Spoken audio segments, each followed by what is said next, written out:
después alguien quiere ver esta presentación.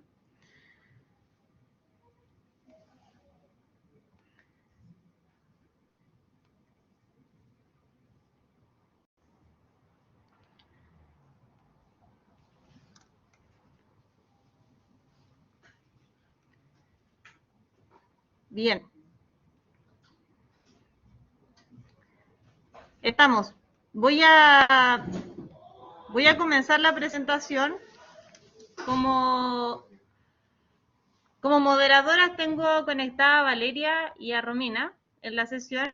Ellas van a estar a cargo de ir guardando las preguntas que les vayan surgiendo durante la presentación, y obviamente que los que están aquí presencial también las pueden hacer, levantar la mano, y yo trato de responderles con la mayor sinceridad posible y con lo que les sirva, obviamente.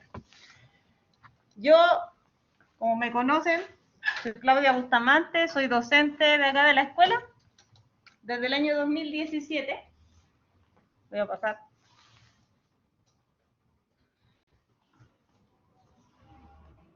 Siguiente. Ahí está. Docente de la Escuela de Informática y Telecomunicaciones. Me voy a sacar la mascarilla porque estoy hablando, disculpen. Soy también ingeniera en informática de la USACH y soy diplomada en Data Science de la Universidad Técnica Federico Santa María. Empecé a especializarme en esta área aproximadamente desde el año 2018. Fui al Tecnológico de Monterrey en México a aprender de Big Data. Recién estábamos implementando Big Data acá en Duoc. Era completa y absolutamente nueva toda esta disciplina y era realmente un nicho importante que se estaba abriendo a nivel de mercado. Entonces teníamos que subirnos a la vanguardia lo más pronto posible, en verdad. Se preguntarán, en verdad, bueno, ¿qué es el Machine Learning? Yo creo que por eso más que nada están aquí. Es una línea que se implementó el año pasado recién acá en la malla de Ingeniería en Informática. También se espera que sea optativo abierto también para las demás carreras que tengan relación con el análisis de datos como informática biomédica. Y la verdad es que tengo como el orgullo de decir que participé en la creación de esta línea y que le he podido hacer clases a la primera generación de ingenieros en informáticos que se van a titular en mención en ciencia de datos, acá en Duoc. Una disciplina, la verdad es que nada fácil, es sumamente compleja, porque no es el paradigma que estamos acostumbrados a conocer dentro de las asignaturas de programación, ¿cierto? Programación funcional, bases de datos relacionales, todo eso que aprendíamos hace unos años atrás ya no es tan auge para estas disciplinas, porque la cantidad de datos tuvo un crecimiento abrupto que de verdad rompió todos los paradigmas de lo que esperábamos. ¿Tengo preguntas? No. Tengo felices solamente. Los felices que se van a titular con la mención en ciencia de datos. Bueno. ¡Hurra! Con ganas, pues. La definición que más, en verdad, creo que se acomoda a lo que es el Machine Learning la tiene Hayashi Chikio en un libro donde define sobre la ciencia de datos. En este libro lo define como un concepto para unificar estadísticas, análisis de datos, aprendizaje automático y métodos relacionados a todas estas disciplinas con el objetivo de comprender, analizar fenómenos reales, implementando técnicas tanto matemáticas como de negocio, ¿cierto?, que vienen a partir del contexto de los mismos datos y de la matemática. Por ende, la ciencia de la información viene a partir de todos los datos que nosotros hemos almacenado por años en las industrias o en las páginas web, ¿cierto?, en las redes sociales. Se han ido guardando una cantidad importante de información y, bueno, hasta hace unos años atrás solo se guardaba la información y no se hacía absolutamente nada con ella. Se tenía como de respaldo. Hoy, perdimos la información, ok, pero en nuestro backup nomás, pues, no le sacábamos mucho provecho. Hace unos bastantes años igual atrás, desde el 2000 más o menos al 2010 salió la inteligencia de negocio así como boom acá en Chile, y ahí recién como que encontramos la idea de sacarle provecho a los datos, pero aún así era bastante débil, porque teníamos bases de datos relacionales y las imágenes y los videos no las podíamos meter en las bases de datos a no ser que fueran archivos blob. Y eso no es analizable a nivel de base de datos relacional. Entonces, dicho lo anterior, siguiente, gracias. Vayamos. Bueno, ¿qué dicen las noticias sobre ciencia de datos? La ciencia de datos se transforma en una carrera académica en Chile. Fíjense que esta noticia es del 30 de septiembre del 2021. Recién en septiembre del 2021 se transformó en una carrera académica. Antes de eso no existía absolutamente ninguna carrera asociada a esto. Sí, teníamos algunos cursos de especialización en Udemy, en Coursera, ¿cierto? Algunos diplomados por ahí, pero como carrera como tal no estaba implementada acá en Chile, hasta al menos esa fecha. Después tengo una noticia del 10 de junio de 2019, donde dice que la ciberseguridad y data science, los especialistas pueden alcanzar sueldos entre 2 y 10 millones de pesos. Bueno, este híbrido la verdad es que a mí me llama mucho la atención y yo creo que es como lo que se viene, porque si bien ahora hay análisis de fraudes, hay tratamientos, ¿cierto?, para detectar filtraciones de datos, hay varias cosas apegadas de data science con la ciberseguridad, todavía es un nicho que hay que explotar demasiado. Todavía, por mucho que nosotros pensemos que las grandes organizaciones tienen todo así, la data sumamente explotada, muy bacán, créanme que no. Afuera, las industrias más grandes todavía les falta mucho para poder subirse a lo que es data science y modelos enfocados a la inteligencia artificial. Tengo otra noticia por acá abajo, que dice, sueldos de carreras TIC pueden llegar a los 3,5 millones de pesos al cuarto año de egreso. Estamos hablando de un perfil junior. Perfil junior, y ya tienen esos sueldos más o menos en promedio. La verdad es que es un crecimiento bastante grande. Cuando yo estaba estudiando, ese no era el tope, era mucho más bajo, la verdad. Pero ha ido creciendo y fíjense que abajo les marqué porque los ingenieros civiles matemáticos son muy demandados para ocupar datos con Big Data y Machine Learning. Y aquí quiero detenerme un poco, antes de, bueno, ya vieron ahí el salario de un Data Scientist, eso es de INDEP, donde ustedes hacen las postulaciones a los trabajos, se hace una estadística de los promedios de sueldos que ofrecen a Data Scientists.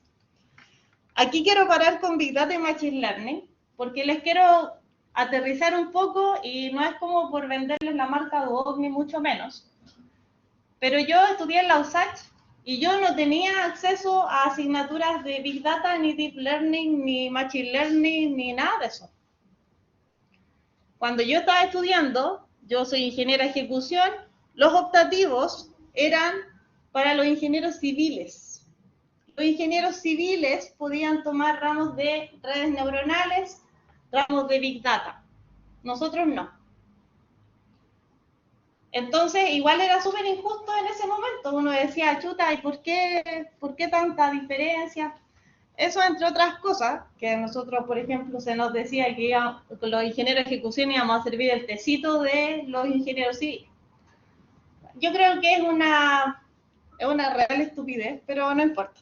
Eso pasaba en esos tiempos, y que no fue hace tanto, porque no soy tan vieja. Sin embargo, y aquí es donde quiero hacer el quiebre, porque por mucho que yo no haya visto esas disciplinas, bueno, yo salí y me especialicé en eso y lo pude traer a Duoc. O sea, no es como que haya nacido conmigo, pero Duoc justo tenía la inquietud de incorporar esas disciplinas y yo me estaba perfeccionando aprovechamos el impulso, ¿cierto? Y eso, para mí, por ejemplo, que yo soy líder de la línea de ciencia de datos, hasta hace poco estaba trabajando como cabeza igual en la línea, es un orgullo decir que ustedes se pueden titular con conocimientos intermedios, porque no vamos a decir tampoco que son avanzados, pero tampoco son básicos, de Machine Learning o de Big Data. Big Data les puede causar el peor sufrimiento de la existencia, yo los entiendo, ¿cierto? Así como Machine Learning también lo pudo haber sido en su momento, o tal vez lo es. ¿Por qué? Porque es una disciplina completamente nueva, estamos enfrentándonos a escenarios que antes no habíamos visto, pocas asignaturas se parecen, de hecho, solo si están en el 7º semestre y están viendo minería, le encuentran sentido y dicen, no, por fin algo igual a lo que es Machine Learning. Pero fuera de eso, no tienen ninguna disciplina en donde trabajen modelos matemáticos, en donde trabajen predicción de datos. Bueno, y podríamos quizás pensar en una inteligencia de negocio, pero tampoco es predicción. En inteligencia de negocio estamos describiendo la información del pasado. En cambio, con Machine Learning estamos prediciendo la información del futuro. Bueno, ¿qué dicen las noticias? Por ejemplo, este es un cuadro de las últimas noticias. Quizás no se ve tan claro para los que están aquí, no sé si los que están online, pero por ejemplo aquí está Consultor BI, Business Intelligence. Ustedes también tienen el privilegio de tener Business Intelligence en su malla. Fíjense que, bueno, conocen la campana de Gauss, ¿cierto? Ya, en la campana de Gauss tenemos percentiles. Para el primer percentil se corta en 900.000 pesos. La mediana es 1.775.000 pesos. Y el percentil 80, que son de los sueldos más altos, tenemos 3.400.000 pesos. Solo como consultor BI. Entonces, comprenderán la importancia de saber describir el pasado de los datos, el pasado de una empresa a través de los datos. Es sumamente importante el perfil de consultor BI porque tenemos una perspectiva transversal. Una perspectiva transversal que podemos trabajar con todas las gerencias. Podemos trabajar con gerencias de costos, podemos trabajar con gerencias de procesos, podemos trabajar con gerencias de datos, podemos trabajar con gerencias de recursos humanos, podemos trabajar con la gerencia que nosotros queramos como consultor BI, porque se trata de ordenar los datos del pasado, hacer, ¿cierto?, un manejo, una transformación, una extracción de lo importante y poder analizar con el contexto de negocio qué es lo que podría ocurrir o por qué las cosas pasaron así hasta hoy. Abajito, bueno, arriba de hecho tengo el analista de datos. Analista de datos es un perfil más o menos híbrido entre modelos de Machine Learning, ¿cierto?, modelos predictivos y BI. El analista de datos, si bien baja un poco, tiene un 900.000 pesos en el percentil 20, la mediana es 1,5 millones, y el percentil 80 son 2,5 millones. El analista de datos obviamente se enfoca en el negocio, al comportamiento de los datos, a la detección de valores atípicos, por ejemplo, y al tratamiento como tal para poder sacarle provecho a la información. Y aquí tenemos el Data Scientist. Data Scientist tiene en el percentil 20 1 millón de pesos. Tiene en la mediana 2.600.000. Estamos hablando de la mediana.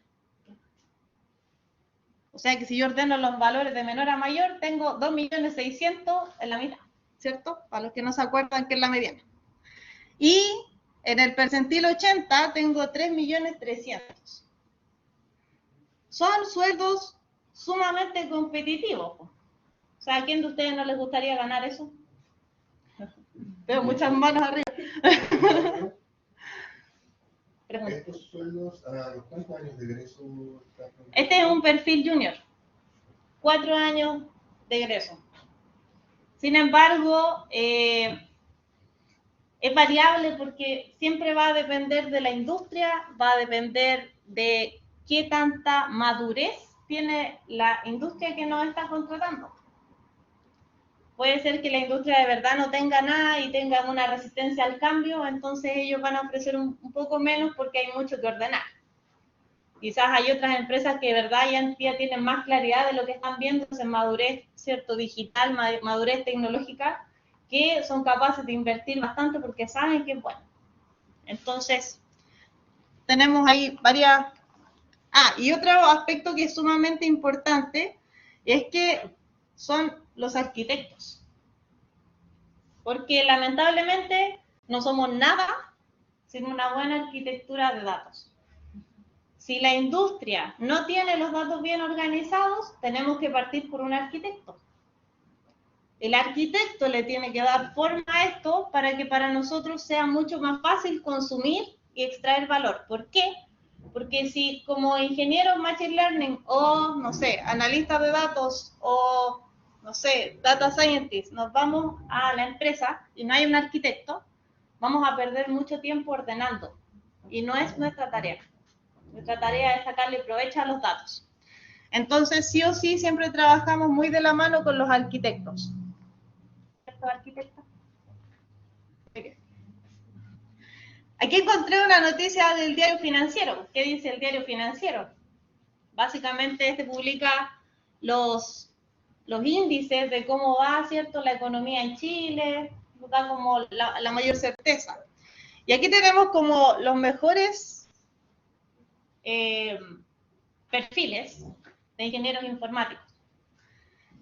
Product Owner, Scrum Master, ¿cierto? El Scrum, la agilidad que está tan de moda, todos están subiendo a la agilidad. Arquitectura, nuevamente entramos a niveles de arquitectura. Desarrollador, frontend, backend y full stack. Y bueno, acá los tenemos por separadito, los especialistas Data Engineer y Data Analyst, Data Scientist. Si se fijan, está alejado un poco de la arquitectura porque se necesitan, pero no son el mismo perfil. Y tenemos que los especialistas y los Data Engineers, ¿cierto?, tienen en promedio un mínimo de, o sea, en promedio, perdón, 3 millones, está con el color de mínimo, pero es un híbrido entre los dos colores. 3 millones. Entonces es importante, fíjense la brecha de la arquitectura con los arquitectos, por ejemplo, que requieren obviamente de mucho más responsabilidad a nivel empresarial. Por eso es que el 4 llega tan arriba. Porque las empresas no tienen una buena cultura de organizar la información. Por lo tanto, el perfil de arquitecto es sumamente importante. ¿Qué más tenemos? El huevo o la gallina. Siempre la típica, todos se preguntan, ¿qué fue primero, el huevo o la gallina? A ver, ¿quién piensa que es el huevo? ¿Quién piensa que fue la gallina primero? ¿Y los demás qué piensan? Científicamente hablando. ¿Qué opinan? Según Discovery, dice José que es el huevo. Le creemos a Encarta y a Discovery Kids y a todo eso. Son nuestras fuentes. Hoy estoy rojita. Bueno, esa es una disyuntiva y es algo que podría quizás impresionarnos, podría quizás no impresionarnos, como lo es acá. ¿Pueden creer que la inteligencia artificial fue antes que el Machine Learning y el Deep Learning? Increíblemente, ya hablábamos de inteligencia artificial en los años 50 y en los años 60. Yo creo que sin ni siquiera medir el impacto que eso iba a generar a estas alturas. Pensemos en inteligencia artificial cuando ustedes, no sé, pues tenían una NES, por ejemplo, y jugaban con la máquina. ¿Pero qué se entendía en ese entonces por inteligencia artificial? Robots. O sea, había algo más fantasioso. Algo fantasioso, algo precisamente de realidad, como fuera de la realidad. No sé si sea, bueno, por ahí hay algunas películas, por ejemplo, de los años 60 también, donde ya existía el tema de la realidad virtual. ¿Pero ha cambiado esa idea? O sea, Sí, por supuesto. Eh, se ha ido renovando y se ha ido incorporando nuevas tecnologías. En ese tiempo, yo creo que alguien se imaginó así unos lentes que se metían en un mundo. Me acuerdo que hay una película súper vieja que se ponía en un visor de realidad virtual y viajaban por los cables del teléfono. Po. De verdad, y eso pasaba en la película y era como el boom la película. Po. Oh, es de, no sé, ocupan inteligencia artificial, realidad virtual. Viajaban por los cables del teléfono, pues chiquito. con la palabra inteligencia artificial se viene mucho de la película con el nombre. Exacto. Entonces, todo el concepto de inteligencia artificial ya venía desde antes, ya se estaba pensando desde antes. Y como les digo, estos juegos, cuando ustedes decían, no, yo voy a jugar a la CPU, eran inteligencias artificiales, solo que nadie nos dijo. Ustedes pensaban, no, voy a jugar contra la máquina nomás. Pero ¿cómo fue programada la máquina? O sea, absolutamente tengo un encuentro contra la IA y la máquina. O sea, la máquina trata de, te pone el juego, te pone como, o sea, como que va a tomar tu habilidad, algo así, va a hacer tratar de como hacerte competencia a ti, de como que si fueras simulando un jugador real o no. De hecho, esa es la aplicación que se le da ahora. Sí, porque como que la IA trata de hacer, pues copia tu movimiento, oye, me copió este aquí allá, como que trata de hacer, como que aprende el comportamiento humano. Toma tu comportamiento y trata de simularlo de otros jugadores. Exacto. Pasando en el ámbito de los juegos, no sé si alguien aquí ha jugado Super Smash. Super Smash Bros. Cuando salió la Wii U, salieron los amigos. Y eso lo podías programar. Tú lo entrenabas para que pelearan en el Smash. Y mientras tú más lo entregas al amigo, más lo entregas después. Sí, de hecho es uno de los ejemplos que tengo un poco más adelante. Así que el Mati me spoileó la presentación, pero no importa. Ese es un excelente ejemplo donde todo el comportamiento que nosotros tenemos como jugador se lo pasamos obviamente a un programa, porque no es más que un programa, ¿cierto? Que está en este caso encasillado en una figurita que no tiene más de 10 centímetros. Que ustedes la ponen encima de la consola y le clonan los comportamientos y lo pueden resetear y volver a entrenar para que se programe, ¿cierto? Y sin poner una línea de código, po. ¿Se imaginan? Tienen que programarlo y ponerle líneas de código. Ya, bueno, después de que ya sacamos este mito, ¿cierto? De que en los 60 o 70 ya se hablaba de inteligencia artificial, viene el tema del machine learning. Y aquí fue cuando se creó el correo electrónico. ¿Cómo detectamos que un correo electrónico es spam o no es spam? Porque ustedes no lo han dicho. Ustedes no, y en el correo en ninguna parte dice spam tampoco. Pero los sistemas inteligentes van aprendiendo obviamente del comportamiento, de qué correos pescamos, de qué correos no pescamos, o cuál es el tipo de un correo electrónico que corresponda a spam y simplemente lo clasifica. Aunque ya está todo más automatizado, pero ya te imagen rojo ya que ya este fan ya está ahí.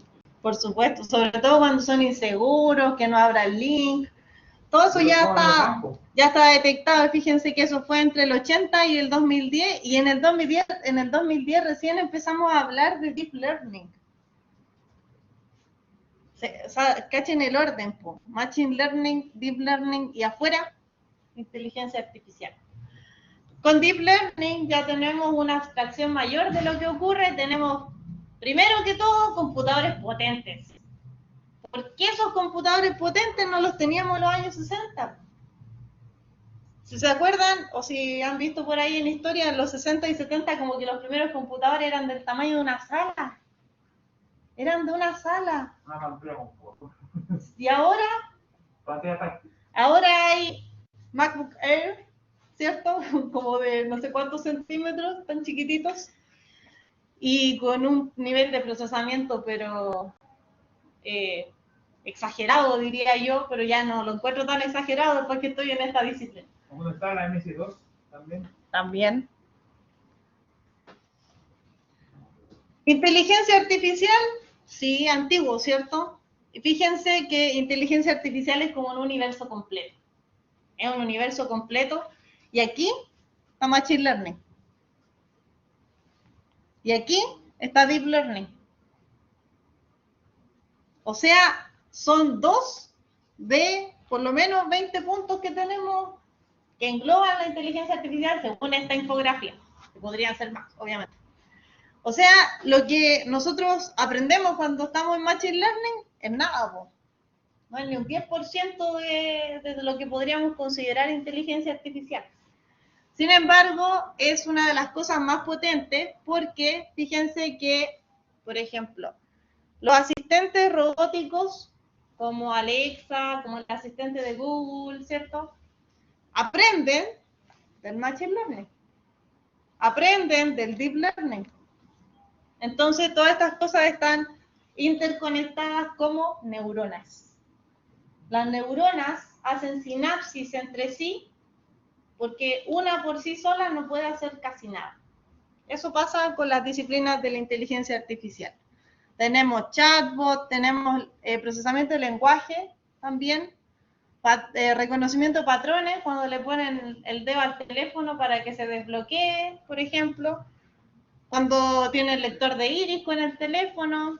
Todas esas cosas van, ¿cierto?, modernizándose y van subiéndose a la vanguardia. Fíjense que aquí también tenemos robots, ¿cierto?, que están en la nube, como las academias de Google, academias de Azure, ¿cierto?, Microsoft. Realmente, yo creo que esto me encantaría decir una bomba de tiempo, pero la verdad ni siquiera tiene tiempo. Es una bomba, ¿no? No sabemos cuándo va a estallar, porque uno se da vuelta y ya salieron 20.000 cosas nuevas.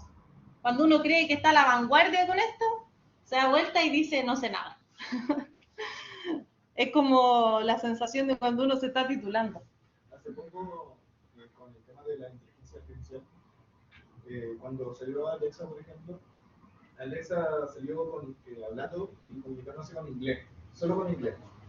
Pero a medida que la lograron subir a la nube, como comentaba usted, pudo aprender los demás idiomas y no fue necesario para Amazon el irla modificando para otro idioma, sino que aprendía el mismo idioma. Exacto, eso es inteligencia artificial. Y bueno, es súper bueno el ejemplo que me das porque cuando nosotros hacemos sistemas, por ejemplo, como Alexa, como el asistente de Google, ¿ustedes creen que las personas lo hacen al tiro en los 800.000 lenguajes? No, por supuesto que no. Porque es como un proyecto. Cuando ustedes están haciendo un proyecto, no hacen todas las funcionalidades de una. Ya la escoba. Profe, ¿y cómo se ve siempre el tema de Cortana, de Windows? En este caso. El tema de Cortana de Windows está hecho para que tú sigas el paso a paso. Al principio, cuando tú instalas el sistema operativo, y cuando ya no estás en el sistema operativo, funciona más o menos parecido a estos asistentes virtuales. ¿Qué pasa? Que no sé si les ha pasado que de repente le dicen, no sé, ok Google, capaz que esa cuestión se active, y me diga, no sé, no entiendo lo que dices. Y yo le vuelvo a repetir, ¿qué estoy haciendo? Estoy entrenando, le estoy enseñando que lo que quise decir fue eso y no otra cosa. Entonces, el asistente, cuando yo vuelva a decir lo mismo, ya va a entender a lo que yo me refería. Y bueno, con el tema, volviendo un poco al tema de los lenguajes, si ustedes hacen un algoritmo con puros comentarios en inglés y se aprenden las reglas, después modificarlo al español, yo creo que requiere menos del 50% de esfuerzo si ya tienen en inglés. Porque es simplemente incorporar características, en este caso nuevas, que van a definir el lenguaje o la traducción de las palabras para poder darle una nueva interpretación. Y aquí también vuelvo a hacer nexo ad hoc porque yo prometí en esta charla que les iba a decir también qué era lo bueno y por qué elegir también las menciones ese dato sin engañar, porque también tengo aquí chiquillos que van a dar su perspectiva de cómo ha sido el participar en esta especialidad. No todo es color de rosas, de hecho yo diría que todo es rosas sin pétalos. pero en el fondo, si bien en el fondo, es bonito. Bueno, en Duoc, ¿qué estamos aprendiendo? Fíjense que el promedio de edad de un estudiante de Duoc de quinto semestre que ya puede tomar este optativo Ya empezado. es solo el promedio. Ya sabemos que eres outlier, pero no. Es aproximadamente 22, 23 años. Con 22 y 23 años yo no tenía nada de esto, nada de idea de esto. Po. ¿Y ustedes con qué conocimiento van a salir? ¿Saben conceptos estadísticos? Sí. ¿Saben modelos matemáticos? Sí. ¿Saben implementar un algoritmo Machine Learning? Sí. ¿Saben lo que es supervisado y no supervisado? Sí. Árbol de regresión. ¿Qué es un outlier? ¿Saben qué es un outlier? ¡Qué buena pregunta! Le cayó al Cristian. Bueno, le cae a varios el tema de los outliers. Es mi ejemplo favorito en la sala de clases. Cuando tengo que hacer... Sí, de hecho, el Cristian es el que está levantando la mano. Joshua está hablando de ti, Cristian. Bueno, en Duoc, ¿qué estamos aprendiendo? Como les dije, nosotros, cuando yo estudiaba, no tuve la posibilidad de ver esto, pero ustedes con promedio 22, 23 años ya van a saber de Machine Learning, que está acá, Deep Learning, que está un poquito más adentro, y Big Data. Beneficios que si bien alguien de una universidad prestigiosa estatal, como quieran decirle, no siempre los va a tener. Y si los va a tener, quizás los va a tener en la teoría. Quizás va a tener en la práctica, sí. Pero ustedes, al pertenecer a una institución que es técnico profesional, están obligados más a meter mano. ¿O ustedes en clase han visto que yo los he hecho hacer sumatoria? Sumatoria del logaritmo elevado exponencial. ¿Te hice hacerlo? Romina, no seas mentirosa. ¿Sabéis investigar? Investigar, sí, por supuesto, porque no pueden salir a la industria sin entender lo que es la sumatoria del logaritmo elevado exponencial. Po. Pero no lo tuvieron que calcular a mano y probablemente un ingeniero matemático no lo dejaron ocupar calculadora en la universidad y quedó lleno de canas. Entonces, es súper bueno lo que están haciendo en Duoc al implementar la línea de ciencia de datos, porque fíjense que ya abarcaron todo esto. Y se me pasó esto. Data mining también está en su malla. También está en su malla profesional el tema de minería de datos. ¿Cuánto les falta para ser un científico de datos? Estadística y matemática, ¿cierto? Que si ustedes tomaran un cursito, lo pudieran reforzar, serían íntegros. Entonces, ¿por qué elegir la especialidad? Porque está buena. Y van a salir bien preparados. Y lo que yo ya les dije, por ejemplo, a ustedes, a los vespertinos, los que están conectados, y en lo que les puedo decir también a todas las personas que están en este momento en línea, es que cuando ustedes toman la especialidad de ciencia de datos y en su título dice ingeniero en informática, mención ciencia de datos, ustedes van a salir a la industria a competir con alguien que viene con un cartón de Udemy. ¿A quién creen ustedes que van a confiarle los datos de la empresa? ¿No? ¿Eso crees tú? Si tú fueras el gerente y te llega alguien con un cartón de Udemy y uno de Duoc con su mención, ¿a quién contratas? El Udemy, más barato. ¿Es más barato? Bueno, el tema es que Duoc lo respalde, ¿cierto? Con que ustedes aplicaron ciertas horas de estudio a una disciplina, es mucho más valioso a que hagan un curso por internet. Ya, al menos esa es mi opinión y es la opinión de varios colegas con los que he conversado, ¿cierto? Porque yo me estaba especializando en esto, he hecho cursos también y de verdad que un docente se pare frente a ustedes para explicarles con manzanitas qué es un outlier es muy diferente de ver una infografía en un curso online. Es muy diferente. Es muy diferente tener un rol a quien le pueden preguntar en la sala de clases si hay algo que no entienden. Si hay un error en Python y están haciendo Udemy, ¿a quién le preguntan? A San Google. A San Google. ¿Y si te pasa en la sala de clases? Al menos todos nos metemos a discutir a ver qué está pasando, ¿cierto? Hay trabajo un poco más colaborativo. ¿Qué más tengo? ¿Qué tengo que saber? Esta pregunta era, ¿qué tengo que saber? Aquí saqué como un set según Dataflare de las herramientas más utilizadas para Data Science. Y ustedes solo por pasar en la malla ya trabajan con Apache Spark en Big Data, con Jupyter en minería y en Machine Learning, con Matplotlib también en minería y en Machine Learning, Scikit-learn, TensorFlow en Deep Learning y Excel como por conocimiento casi innato, ¿cierto? Quizás podríamos incorporar un curso de Excel también, ¿cierto? ¿Quién sabe hacer macros en Excel, por ejemplo? Tengo uno. No macro como tal, pero si uno programa con Python, Excel es básicamente lo mismo, pero con otros colores. Con otros colores. Ya, muy bien.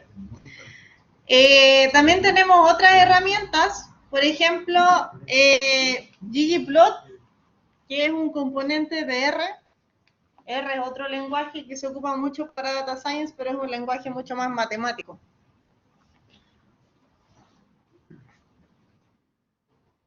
En Machine Learning, como ya muchos vieron en el optativo y los que no han visto, tenemos dos grupos de aprendizajes, porque las máquinas tienen dos formas de aprender. Una forma de aprender es cuando yo le paso las respuestas y la otra forma de aprender es sin respuestas, es tratando de descubrir cosas solamente. Entonces, tenemos aprendizaje supervisado, que es principalmente lo que se ve en la asignatura de fundamentos de Machine Learning. Y tenemos algo de aprendizaje no supervisado con supervisado dentro de MLI. No se han podido separar porque estas asignaturas no son prerequisito de la otra. Sin embargo, se recomienda tomarlas en orden. Yo les recomiendo tomarla en orden. Mis alumnos les recomiendo tomarla en orden porque si no van a sufrir. Van a sufrir. Es complicado llegar a MLI, que es la segunda asignatura, sin haber pasado fundamentos. Porque esto puede sonar un poco burdo, pero cuando yo llegué a MLI, era la primera clase, llegué, esto es un árbol de decisión, úsenlo. Y decían, ¿y qué hago? ¿Y de qué se trata? ¿Y qué es un árbol de decisión? Yochoa dice que luego de no tomarlas en orden, se recomienda hacerlo en orden. Bueno, sí. Él, por experiencia propia, lo aconseja. Y yo también, como diseñadora y que trabaja en la línea, también se los recomiendo. No es imposible, se puede, pero es un poco más complejo porque requiere de mucho autoestudio. ¿Qué es un árbol de decisión? Me preguntan. Bueno, eso es lo que se preguntan en la primera clase de MLA.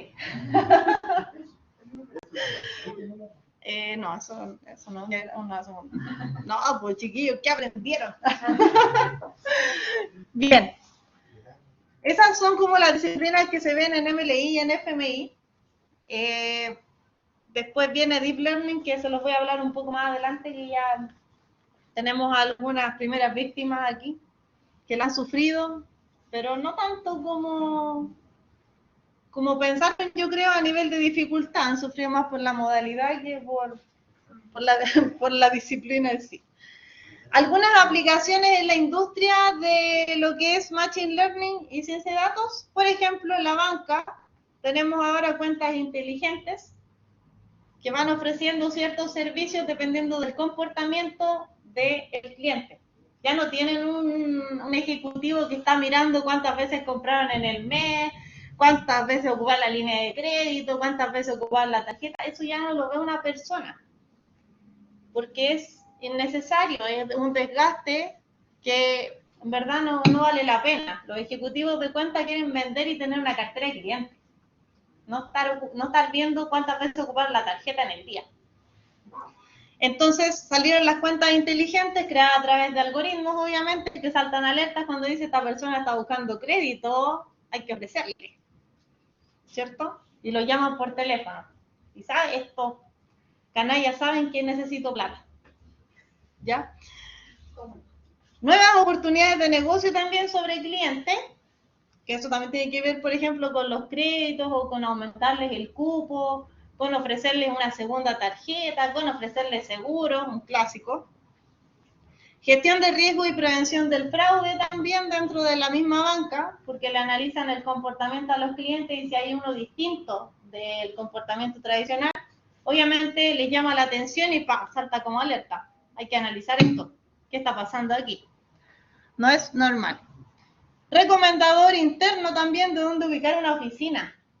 Fíjense que el otro día estábamos hablando con Iván y con Julio y decíamos, Banco Estado de repente es como súper abusivo con el tema de los cobros, ¿cierto? Uno va a sacar plata, te cobran, uno consulta de saldo, te cobran. Entonces, es como traidor para los clientes, como que no piensa en el cliente. Pero ¿por qué Banco Estado tiene tanto apogeo? Porque ellos supieron dónde exactamente instalar una caja vecina. Y adivinen cómo lo supieron, po. Análisis de datos. Ok, en esta zona, San Bernardo Nos, periferia, exacto. Ustedes saben, yo también vivo aquí. San Bernardo Nos, antes del Mall Plaza Sur, ¿dónde teníamos que ir al Banco Estado? Al centro, ¿cierto? En la plaza, en la esquina. Y se hacían las filas para poder entrar a ese banco. Después salió el Serviestado, porque ese no existía. Serviestado fue como la primera solución inteligente que salió en ese momento. Y después empezaron a salir las cajas vecinas. Entonces, claro, a nosotros nos beneficiaron porque en el Plaza Sur nos pusieron un banco que pocos saben de su existencia, pero igual, ahí, salva. Pero aún así, si no puedo ir al banco y necesito depositar, voy al negocio más cercano y deposito igual. ¿Y por qué sirve Banco Estado? Porque saben que Banco Estado como que obligó elegantemente a toda la gente a tener una cuenta RUT. Elegantemente. Entonces todos saben que si necesitan recibir un bono, se lo van a pagar a la cuenta RUT, aunque no tengan cuenta RUT. Pero ahí está. Vale, se transformó. También en los otros bancos, si hay todo un estudio de dónde instalar una sucursal, no es llegar a instalarla, porque depende de la competencia, de la ubicación geográfica, de la accesibilidad, de cuántos funcionarios me van a llegar, por ejemplo, a esa sucursal. También un recomendador interno de dónde ubicar un cajero automático, porque los cajeros automáticos no se instalan así, porque se me ocurrió poner un cajero automático ahí, y ahí va. Claro, al medio de la calle. No, no es así, hay todo un estudio por detrás. Videojuegos, y aquí viene el spoiler que me hizo el Mati, pero no importa. Los bots, un clásico. Reconocimiento de voz y capacidad de añadir voces sin necesitar una voz humana. Ya no necesitamos a alguien grabando una voz para poder hacerla, porque los mismos algoritmos, uno escribe lo que quiere que diga, le pone play y la cosa lo lee. Y se acabó el problema. Claro, Google Translator es uno de los ejemplos. Predecir comportamiento de un jugador también. Detectar fraudes en casos de compras fraudulentas. En algunos casos, porque aquí, por ejemplo, este algoritmo falló mucho cuando salieron las tarjetas de video. ¿Se acuerdan que vendían imágenes de las tarjetas de video así por el precio de una tarjeta de video? Le cambié la BIOS de otra. No era nada. También. O vendían la caja vacía. Y hubo gente que cayó. ¿Por qué? Porque programaron bots que no estaban lo suficientemente entrenados. Pero igual, cayeron. Y los amigos. que ese era también el otro ejemplo donde ustedes pueden entrenar al jugador con el comportamiento, ¿cierto? Como ustedes quieren, con las técnicas que quieren, ¿Y profe? y después se crea una inteligencia artificial en una Profe, figura de plástico. una duda. ¿Y el sistema cuando detecta a un jugador que está jugando ya solo desde cero para poder tener ventaja? También existe eso, pues, pero depende del videojuego, que el videojuego tiene que tener el algoritmo Porque implementado para esa el detección. anti-cheat, el anti-trampa, porque por ejemplo, el juego del Warzone tiene que ricochet, que el jugador, en vez de banearlo así, le pone atento en tu contra, ¿no? Pero no mete daño, ya no hace nada, o sea, como que el anti-cheat te trolea al jugador. Entonces, como de... Todos ahí tienen su algoritmo, con diferencia. La verdad es que yo no soy una persona que juegue, de hecho no juego casi nada más que Beat Saber en la vida. Pero, por ejemplo, sí les puedo decir que cuando salió el tema de ser fly en Pokémon Go, que no intentó moverse así como con las coordenadas para poder, porque en mi casa justo no había una Poké parada.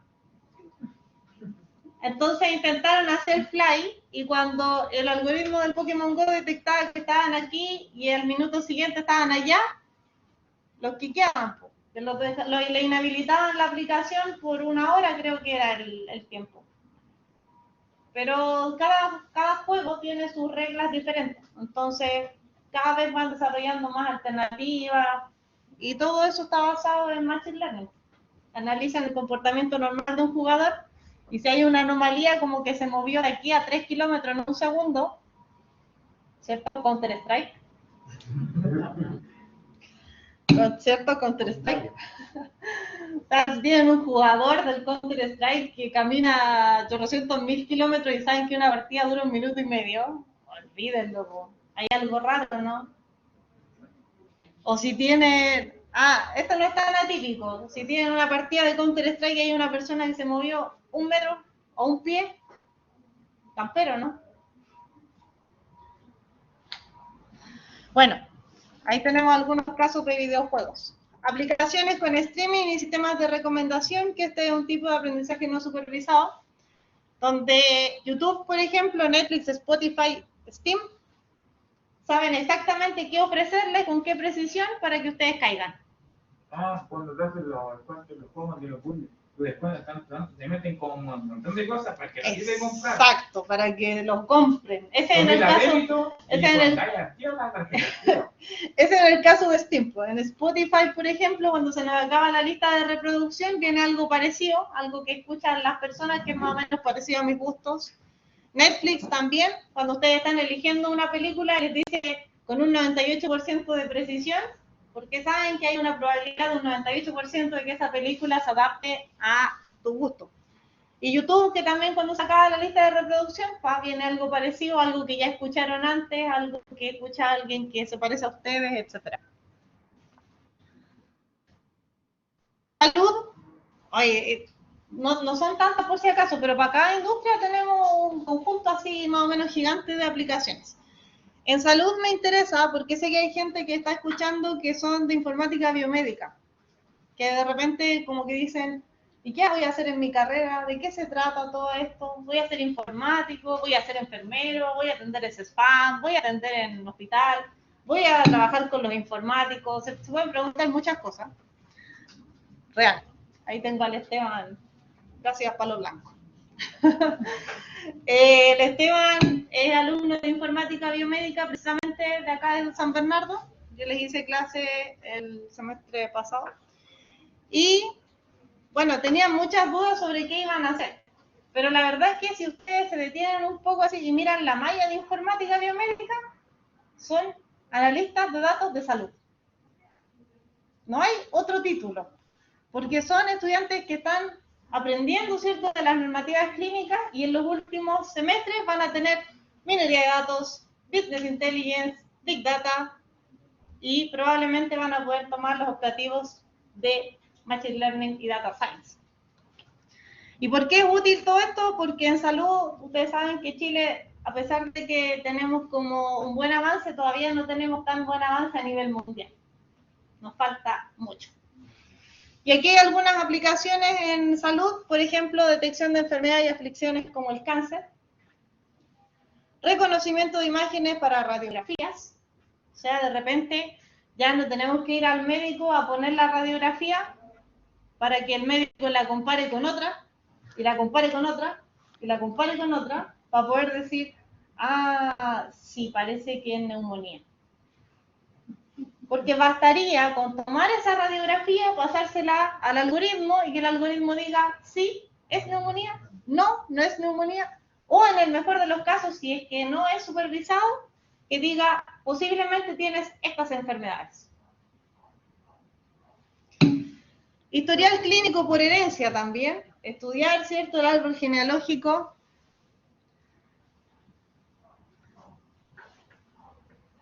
¿No pueden ocupar los equipos Da Vinci? Sí, probablemente sí, pero no todavía nos falta crecimiento, nos faltan analistas de datos. Historial clínico por herencia, diagnóstico no invasivo. No sé si han visto, la otra vez, hace poco, bueno, hace como un mes habrá sido que vi una publicación de que se hizo la primera cirugía ocupando controles de realidad virtual. Está el doctor así con un visor, con los controles, así como en la esquina de la sala, y el operado tenía una como bracitos así que se movían adentro.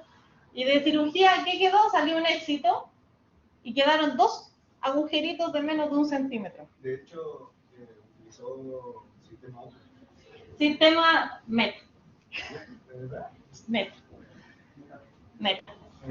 Son lentes de realidad virtual. Que Oculus es la marca. Sí, cambiamos. Me han retado muchas veces por seguir diciendo Oculus, por eso lo cambio. Lentes de realidad virtual, correcto. Y bueno, lentes de realidad virtual también es una disciplina como que tenemos y que podemos desarrollar mucho. Acá, por ejemplo, me acuerdo que hace unos meses atrás también el profe Ignacio de acá de San Bernardo desarrolló en realidad virtual una molécula que nadie se le imaginaba, la hizo para poder manejarla con realidad virtual. Sí, también conceptos de robótica, virtualización, ciencia de datos y así. Todos esos conceptos son claves para todo este avance tecnológico. Mapear y tratar enfermedades infecciosas también. ¿Se acuerdan los primeros mapas del COVID? De los contagios del COVID, de las comunas más contagiadas, de las comunas menos contagiadas, que las ponían así con color a nivel de Santiago, cuáles eran las que tenían más contagios, menos contagios. Siempre para acá, para el sur, teníamos más contagios que para el otro lado, ¿cierto? Todo eso era análisis de datos, pues chiquillos. Era análisis de datos, de geolocalización, ¿cierto? De los focos de contagio en base a la cantidad de ocurrencias que habían, pues alarmamos el volumen. Análisis de datos. También se ha utilizado para desencriptar ADN humano. Sí, también se ha utilizado para eso. ¿Qué herramientas necesito saber? Fíjense que aquí tenemos una estadística del 2018 de Kaggle, que Kaggle es como de las favoritas de todos, porque la gente compite ahí por hacer ciencia de datos. Y según Kaggle, las 3 herramientas más utilizadas, en verdad hablemos de lenguaje como tal, son Python en un 83%, SQL, que es el infaltable, la verdad que yo creo que nunca vamos a salir de las bases de datos relacionales, y R, que es con un 36%. ¿Qué vemos en la especialidad de ciencia de datos? Python. Entonces, ¿por qué yo digo que es buena y por qué recomiendo esta especialidad? Porque está muy adaptada a lo que se necesita hoy en la industria. Y bueno, acá tenemos otro set de herramientas para lenguajes, por ejemplo, C#, Julia, JavaScript, Python, R y SQL, que son los que más o menos trabajan aquí. Creo que Julia no lo ven y JavaScript poco, a nivel de su malla. Poco, muy poco. Y Julia no, pero C# sí lo trabajan más. SQL, sí, todos sufren con modelamiento, consulta y programación, ¿cierto?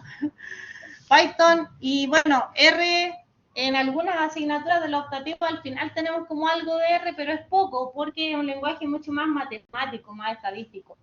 Y a los informáticos en general como que no les gusta mucho, ¿ya? Herramientas de desarrollo, Visual Studio, Jupyter, ¿cierto? Jupyter Notebook. Ahí tenemos otro asociado a Python, ¿cierto?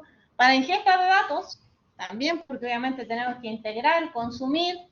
Tenemos SQL Server, por ejemplo, como motor. Los motores de base de datos, los gestores de base de datos en general nos ayudan a poder tratar toda la información con esos lenguajes. Visualización y exploración, Power BI, Excel, Tableau, los cubos OLAP, por ejemplo, de SQL Server, las herramientas de inteligencia artificial y Machine Learning como TensorFlow. ¿Dónde vemos TensorFlow? En Deep Learning. Anaconda, el amado y odiado Anaconda. Tenemos también otras herramientas de Azure por ahí arriba. Tenemos varias, porque hacen como un set, ¿no? Y en Data Platforms tenemos Spark, que lo ven en Big Data. ¿Cómo se llama el elefantito? Hive, muy bien. Hive, ¿cierto? También SQL y bases de datos en general. Ahí tenemos más o menos un set que mezclándolos podemos hacer Deep Learning y redes neuronales. ¿Qué habilidades tiene que tener un científico de datos moderno? A mí me encantó esta imagen porque aparece una mujer. Y como yo y mis focos son tal como aparecen ahí en la esquina de abajo, las mujeres, las TICs y el CIP, me gusta que a muchas mujeres les interese esta disciplina porque salen de la programación tradicional que a veces se nos hace tan difícil y mezclamos un poco más de gestión con analítica y eso es una puerta que probablemente nunca vimos que podía existir. Tengo varios alumnos que me han dicho, profe, yo estaba en quinto semestre y de verdad no me gusta ni la gestión, no me gusta el análisis de datos, no me gusta, o sea, no me gusta la programación, perdón, y cuando conocí esto, supe que tenía que terminar y seguir. Y se los digo no porque sea yo, sino porque me lo han dicho bastante. ¿Tenemos que tener conocimientos matemáticos y estadísticos? Sí. Ojalá no muy exhaustivo, pero de todos modos, chiquillo, alguien ya lo hizo. Alguien ya lo hizo esto. Alguien ya se dio la flojera de programar el algoritmo de un árbol de decisión en 3 líneas de código de Python. Yo lo tuve que desarrollar en una pizarra de 5 metros de largo y se me acaba la pizarra con 3 variables. Y con esto son segundos de procesamiento. Y segundos estoy siendo pesimista. Depende del procesador. Tengo que tener conocimiento y habilidades blandas, porque obviamente uno está tratando con gente que no es informática. Uno trabaja con gerencia, uno trabaja con altos mandos, y hay que saber explicar de buena manera qué es lo que está pasando, sin decir, ay, es que esta columna es un flotante y la tengo que convertir con one-code encoder, porque ahí sí que el gerente se me muere, no entiende nada. Colapsa. Comunicación y visualización también es importante, por eso en todas estas disciplinas, desde Business Intelligence hasta Deep Learning, se les pasa que apliquen un gráfico, que sepan ponerle títulos al gráfico, que sepan ponerle etiquetas al gráfico, leyenda al gráfico, porque el gráfico tiene que hablar por sí solo. Y uno cuando quiere ver un gráfico no quiere ver una bolsita de chubi. No, uno quiere ver información que de verdad sea significativa. Entonces había muchas personas que de repente en inteligencia de negocio se ponen a jugar con los colores, que este tiene contraste con este, que este después combina con este. Ya existe la rosa cromática, ¿para qué? Me meto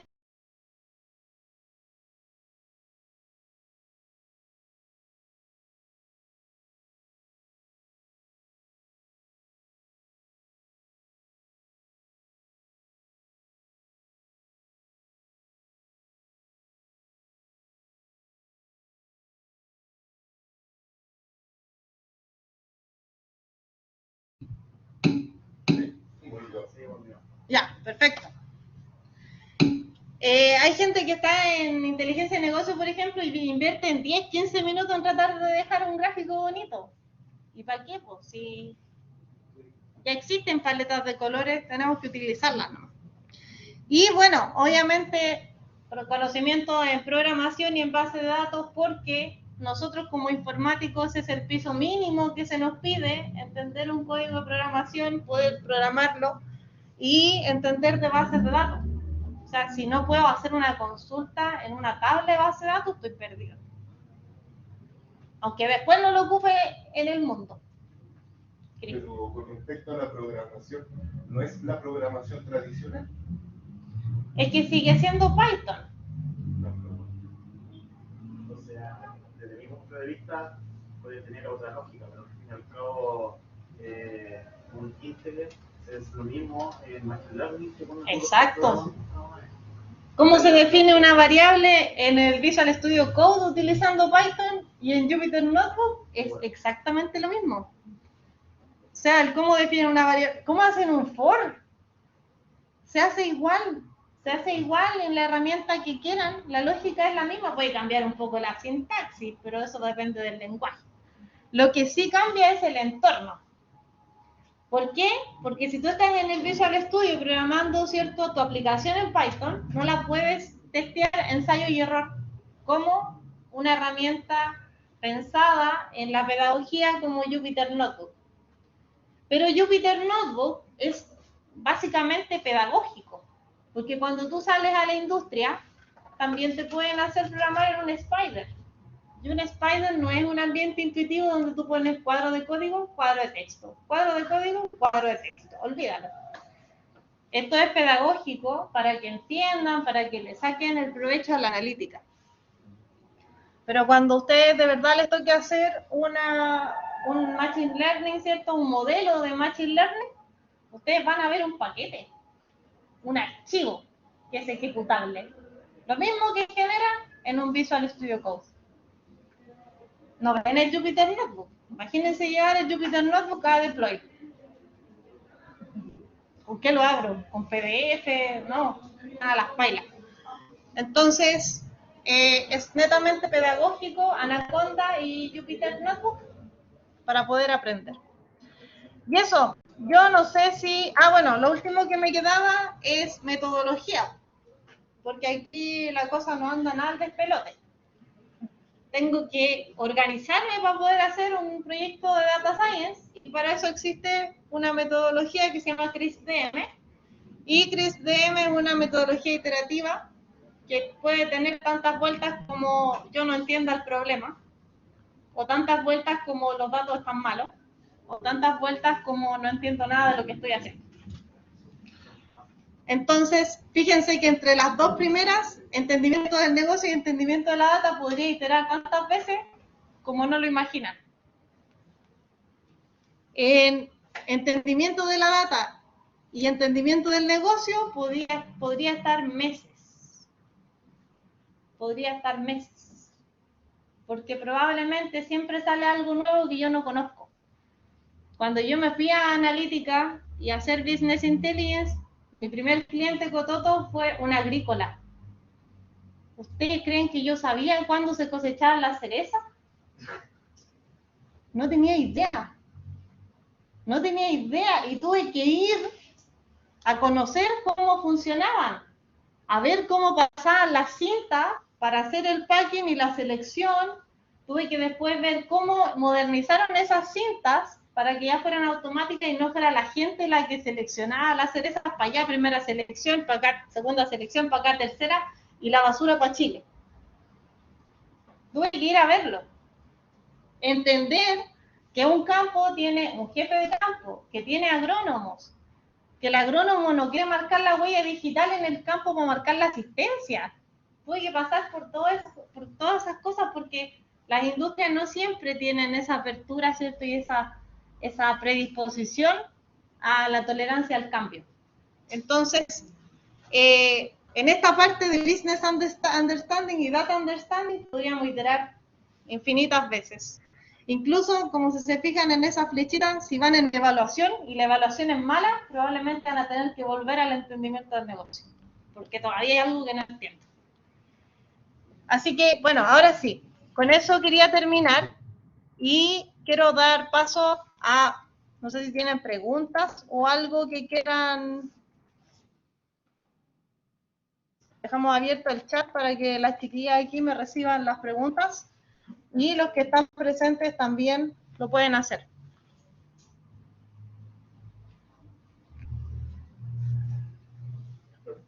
Pregunta. ¿Los pasos a seguir cuando uno termina acá? Si uno se quiere seguir especializando en esto. Los pasos a seguir. Ajá. Ojalá entrar a trabajar lo antes posible.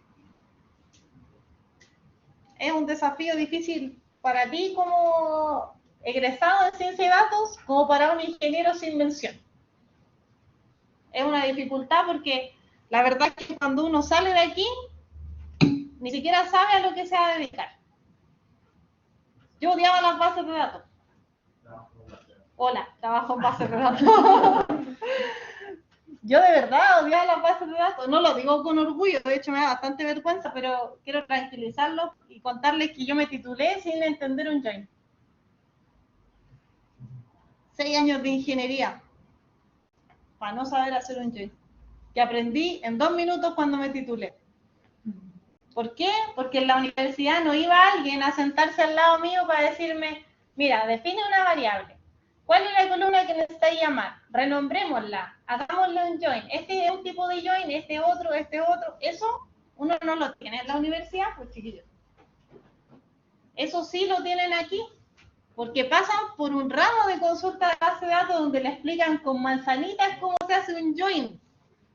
Y si no lo entendieron, tienen al profe en la sala que le pueden preguntar. ¿Pregunta? De Daniel Pimentel dice, la gente de ingeniería en conectividad y redes, ¿pueden tomar este optativo? En este momento no lo sé, pero podríamos levantarlo con el director de carrera o con la escuela. Me lo voy a dejar como pregunta, para que me acuerdes, porque lo voy a levantar. A mí, personalmente, no me parece excluyente, considerando que la gente de redes, ahora, en esta nueva malla, tiene una asignatura de Python. Teniendo esa asignatura de Python, yo no veo ninguna dificultad para que puedan tomar el optativo de Fundamentos en Machine Learning, por ejemplo. Pero me voy a quedar con la pregunta y... Debería ser transversal en la escuela. De hecho, no solamente en la escuela de informática, sino que también en negocios. Sí, por supuesto que sí.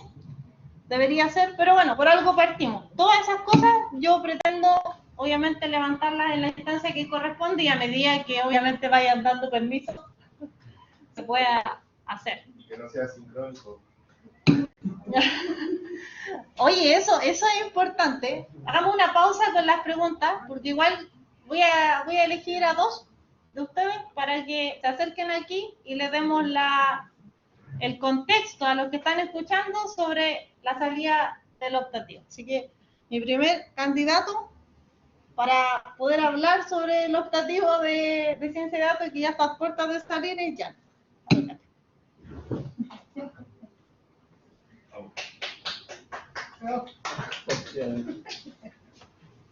Jan, ¿qué ha sido, a pesar del pacto, hay que decir lo bueno, lo malo y lo feo? Las cosas como son. Claro. Las cosas como son. ¿Cómo te has sentido tú conociendo de ciencia de datos dentro de tu carrera acá en Boca? Ya, la verdad es que yo comencé tomando primeramente, ya que hice salida intermedia, tomé Machine Learning como tal, no tomé Fundamentos.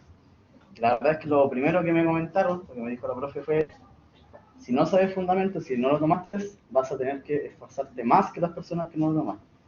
Y básicamente, la verdad es que si le tomas el vuelo y entiendes un poco la lógica de cómo es Machine Learning, que no es simplemente un código que tú programas y trabajas, hay mucho análisis, entendimiento del caso, no es como muchos programas, como muchos programadores lo hacen, que es llegar y colocar la mano encima del teclado y programar, sino que hay que darse el tiempo de conocer el caso, analizarlo, y ahí uno llega a programar. La verdad es que ha sido bastante bueno y abre aún más las puertas de la informática, que bueno, la informática uno puede especializarse en muchas cosas y no solamente estar dentro de una habitación oscura con un computador simplemente como todo Soñaron al piensan, principio. claro, sino que como usted mismo lo dijo, Machine Learning también te te lleva a otras áreas fuera de la informática, que es como entendimiento de negocio de un banco, de un sistema agrícola, etcétera, de salud, por ejemplo. Así que es experiencia propia, y dejando un poquito fuera de por la modalidad, como habíamos comentado.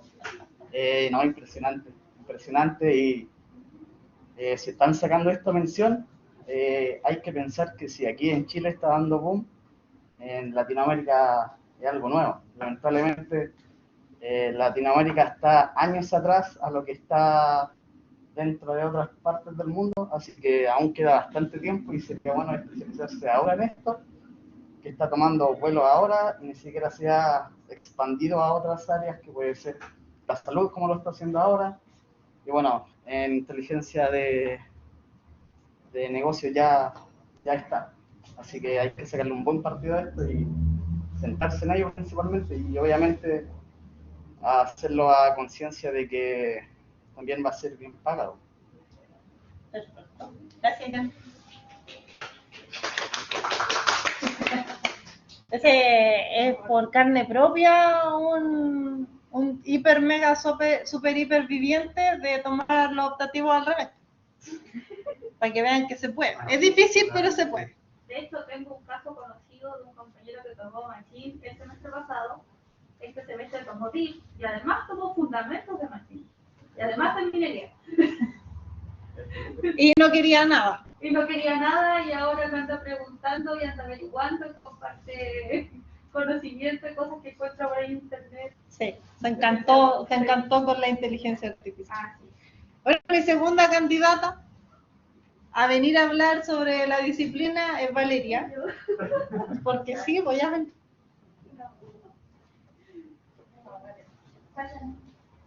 Igual me gustaría que hablen un poco de Deep Learning, porque yo sé que la modalidad es mala.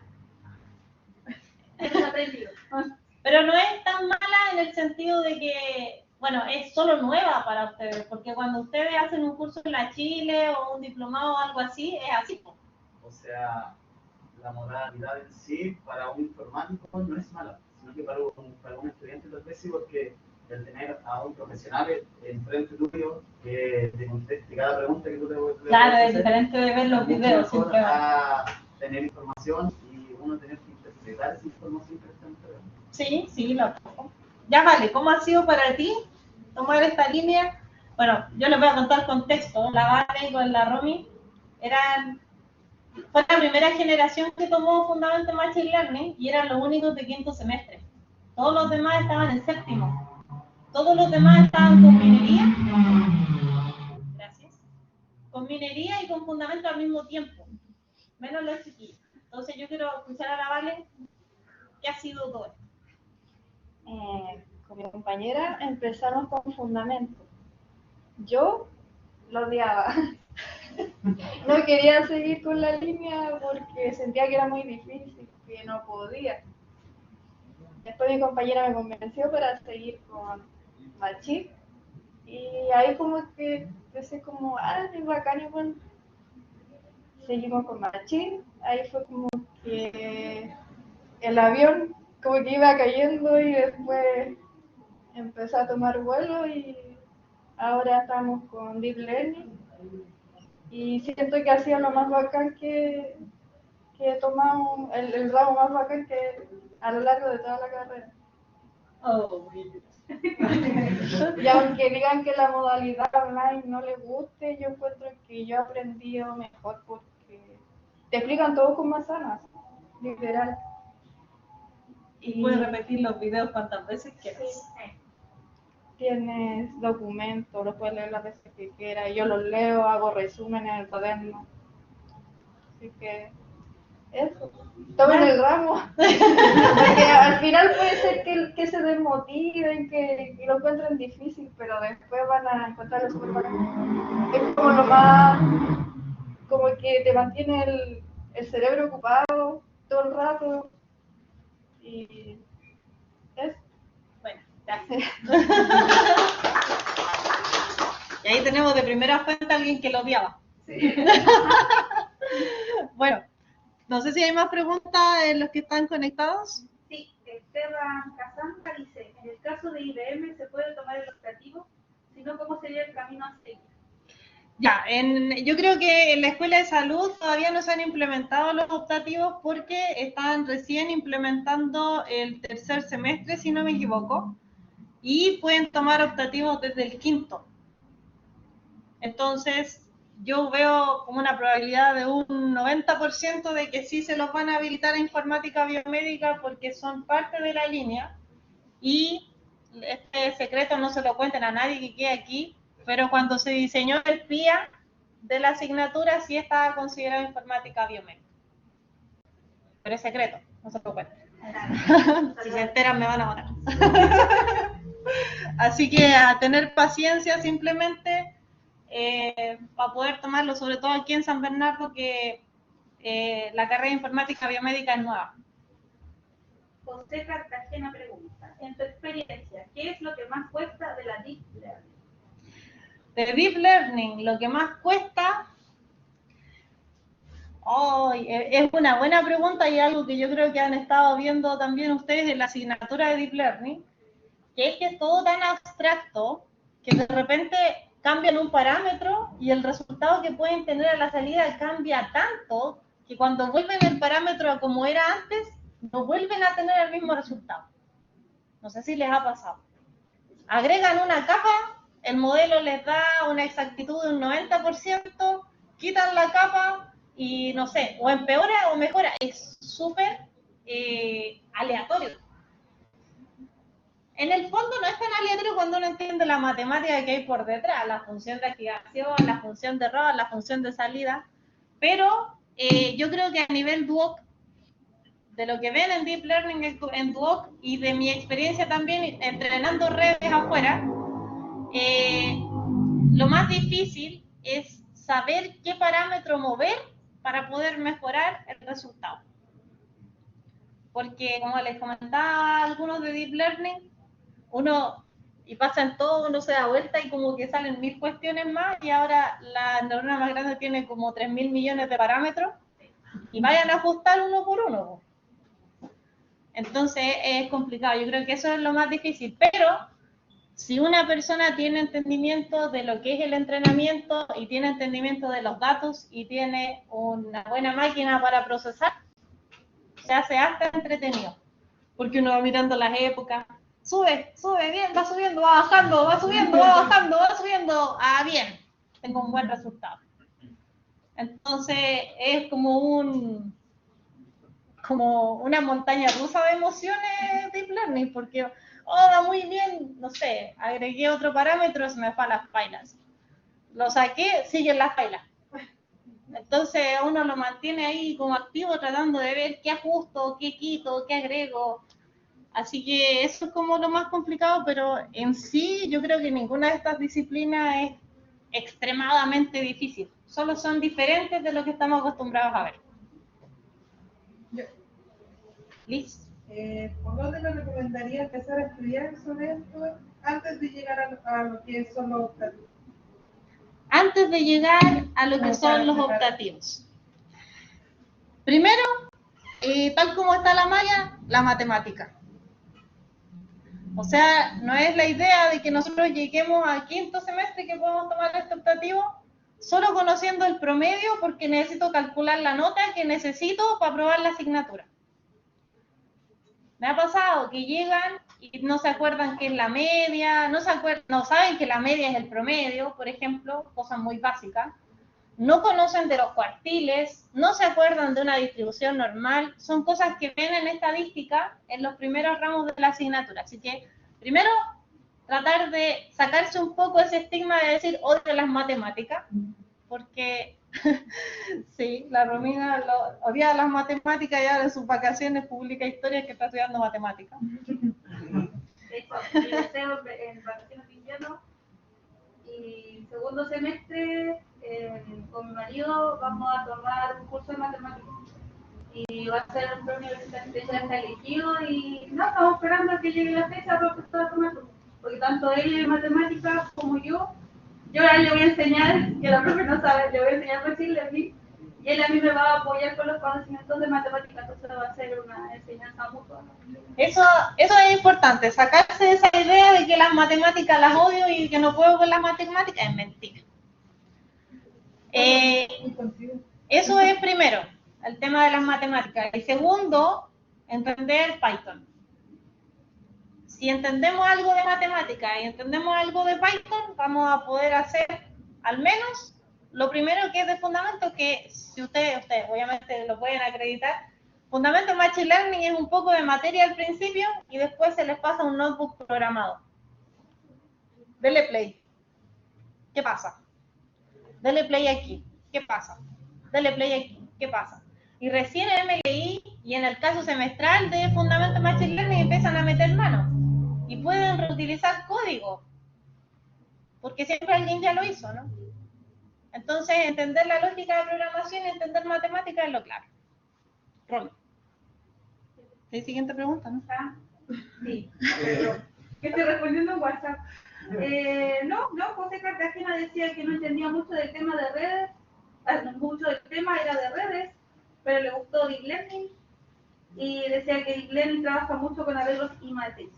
Sí, de hecho, bueno, más que arreglos y matrices, Deep Learning trabaja con una estructura de datos nueva que se llama tensor. ¿Cuántas dimensiones tienen los tensores, chiquillos? 3 o más. 3 o más. Con eso trabaja Deep Learning. ¿Por qué no trabaja con matrices? Porque se acuerdan que cuando ustedes definen una matriz, tienen que decirle de qué tipo de datos es la matriz. Y cuando entramos a un data frame, ¿cuántos tipos de datos podemos tener? Cualquiera. Cualquier tipo de datos. Por eso pasamos a tensores. Pero a José yo lo dejo invitado igual a acercarse al CID, por ejemplo, a buscar instancias para que autoaprenda sobre redes neuronales, para que aprenda sobre Machine Learning, si es que le llamó la atención, porque también nosotros estamos muy conectados con el área de redes, aunque no lo crean. O díganme ustedes, si yo instalo un sensor, ¿de dónde viene el dato? ¿Quién me instaló el sensor? ¿Quién hizo que el sensor fuera estable? ¿Quién hizo que el sensor tuviera una conexión estable para tener los datos y no tener missing values? Adivinen. Entonces, con la gente de redes podemos hacer cosas bien interesantes en conjunto. Podemos medir la inestabilidad de la red del Duoc y hacer un modelo predictivo para sacar cuándo se va a caer el internet Duoc. ¿Ven? Entonces se pueden hacer cosas en conjunto. ¿Se me cayó la sesión? Ya. No sé si hay más preguntas. Sí, me dice genial los de redes. Bien. Eso, no sé si no hay más preguntas, yo agradezco la participación de esta charla, espero que les haya servido, espero que les haya quedado más claro. Tengo más preguntas. Contextualizar.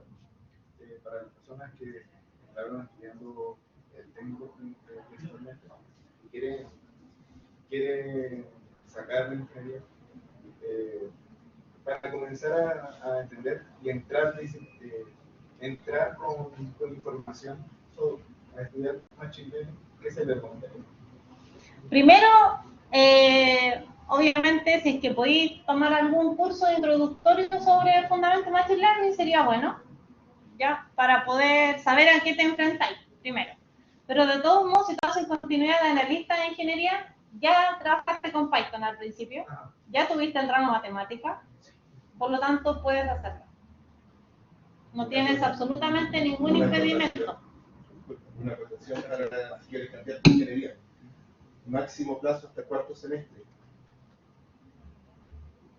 de la carrera. Al quinto ya te cuesta mucho hacer el cambio. Creo que no te lo permite.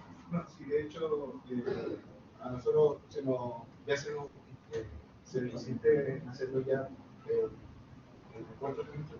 Sí. Ya al principio empiezan a decir si queremos hacer la posibilidad.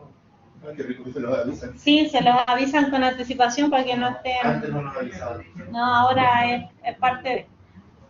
Así que tenéis exactamente las mismas condiciones que un ingeniero, porque fíjate que los ingenieros parten con ramos de ingeniería en el quinto semestre. Sí, de hecho, la mayoría de analíticos Son iguales hasta el cuarto semestre. Sí. Ya una vez que ya pasa el tercer año, cuando exacto. ya vuelve a ser ingeniero, o sea, es ingeniero, ahí cambia un poco. Así que no ningún nivel de competencia distinto. De hecho, cuando comentó sobre Python, que, por así decirlo, es el lenguaje que más me atrajo a mí. ¿Ya? Es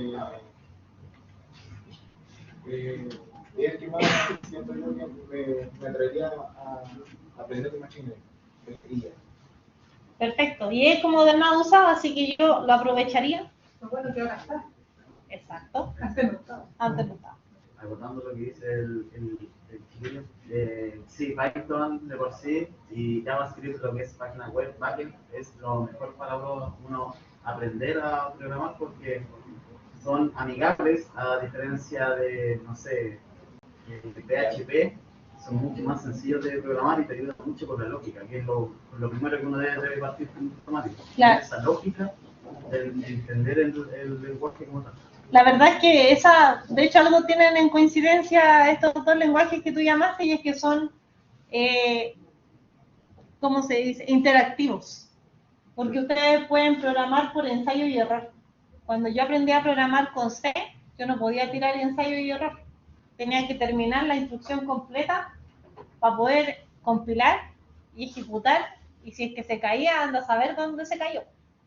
En cambio, ustedes con Python van y línea a línea les dicen exactamente en qué se equivocaron y más encima del IDE les dice falta un punto y coma. Entonces es sumamente intuitivo. Pero también actualmente está diciendo, yo esperaba esta acción cuando recibí esto. Claro, también las excepciones, ¿sí? Sí, bien. ¿Más? ¿Estamos claros? Como recomendación, trata siempre de mejorar un poco las habilidades blandas y las analíticas. Porque muchos de mis compañeros fallan. Claro, el entender por qué. La blanda sobre todo porque hay que pasar el lenguaje de un trabajador de otra área para tú, y no puedes como explicarla a él. Exacto. Usando un... Hay que tratar de saber comunicar. Entonces, las habilidades blandas y las habilidades comunicacionales, aquí a mí me molestan porque soy maniática de los tips, de las presentaciones y todo lo que quieran, pero créanme que después, si no pregúntenle a Julio y a Mike, se van a acordar de mí. Cuando, por ejemplo, con usted teníamos ingeniería software, para el tema de los proyectos, teníamos que pasar lo que el cliente nos pide a nuestro lenguaje y luego devolvérselo al lenguaje. Al lenguaje del cliente, correcto. Sí. Siempre mucha empatía con el cliente sin ser el cliente. Porque ¿se acuerdan cómo es el cliente? El cliente es tonto. Entonces hay que tratar de pensar como el cliente sin transformarse en el cliente. No crucemos esa línea. ¿Bien? Consulta dirigida principalmente al mercado. Al mercado. Con los conocimientos que tiene acá de Machine Learning, de Deep, uno cuando llega al mercado los conocimientos son aptos, o sea, uno por lo que aprende aquí dentro de Vox tiene una buena base para entrar a un cargo junior como Deep, o aún así sería mejor aplicar un poco más de tiempo en aprender, tal vez con un curso y una vez ahí entrar a un cargo. Si te soy sincera y por experiencia propia, podemos salir con perfil de junior con el conocimiento que adquirimos aquí. Sí. Tienen que salir con seguridad. Tienen que salir con seguridad y lo que yo siempre les aconsejo es que por las tareas, por muy mínimas que sean en inteligencia artificial o en Python o el código que hayan hecho en Jupyter Notebook, por muy burdo que les parezca, a un portafolio. Chiquillos, aunque analicen el iris, que es la data más prostituida del universo, el caso del Counter-Strike, por ejemplo, bueno, para el examen yo les pasé datos que precisamente no están en internet. Pero, por muy burdo que sea el análisis que hagan, guárdenlo en un portafolio, porque cuando llegue una empresa grande, un retail, y les diga, ¿por qué te tengo que contratar a ti? ¿Qué has hecho tú como posible científico de datos? Ustedes van a decir, aquí está mi GitHub, todos estos análisis he hecho, y la persona puede abrir, y si ustedes le escribieron los párrafos que me escribían a mí, van a decir, entendió el negocio. Y si entendió el negocio, es capaz de entender otro negocio.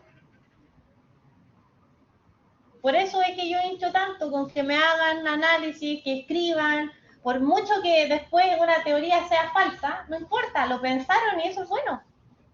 Están desarrollando capacidad analítica que no necesariamente otras asignaturas se las desarrollan. Porque van a gestión y tienen que hacer informes, ¿cierto? Tienen que detallarlo, que tienen que construir, tienen que ver qué patrón de diseño van a utilizar. Tienen que, en una presentación, exponer por qué ese patrón de diseño y no otro. Eso es entendimiento de su solución. Pero acá es entendimiento hacia afuera. O sea, nos sacan de nuestra zona de confort para aprender, por ejemplo, de banca. Me sacan de mi zona de confort para aprender de la cereza. Yo jamás pensé que iba a analizar que las cosechas que son en septiembre terminan en noviembre. ¿Qué iba a saber yo? Y que después de la cereza empiezan los nectarines. Y tuve que aprender. Y ahora no sé si me es útil, pero al menos lo sé. Y si me viene otro cliente agrícola, ya trabajé con agrícola, ya sé que las cerezas son en septiembre. Y así, entre ellos, vamos ganando nuevos clientes. Así que eso.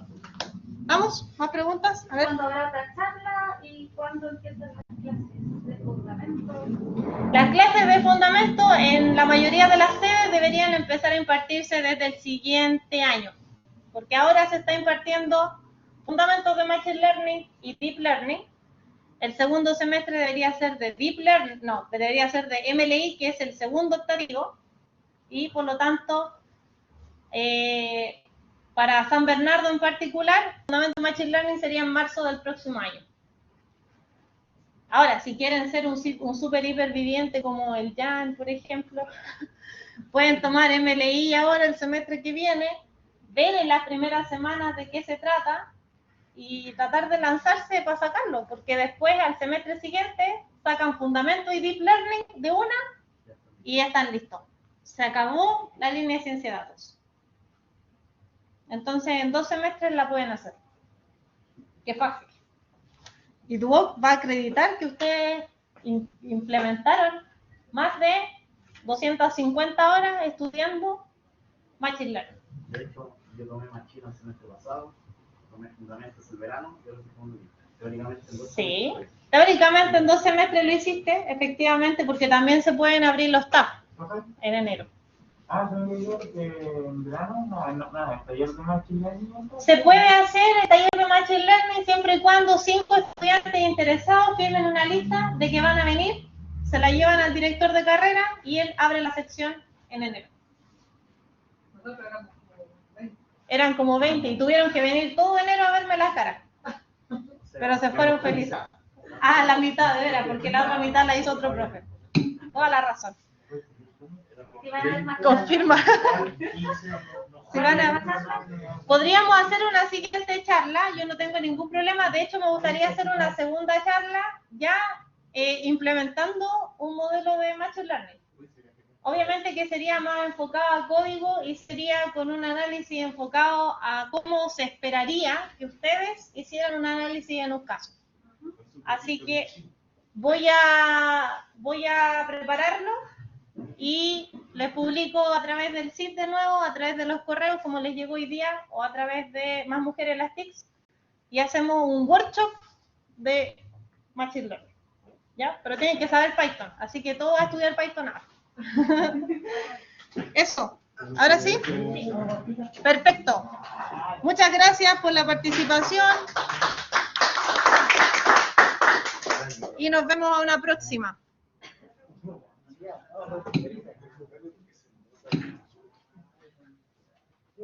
Gracias a ustedes.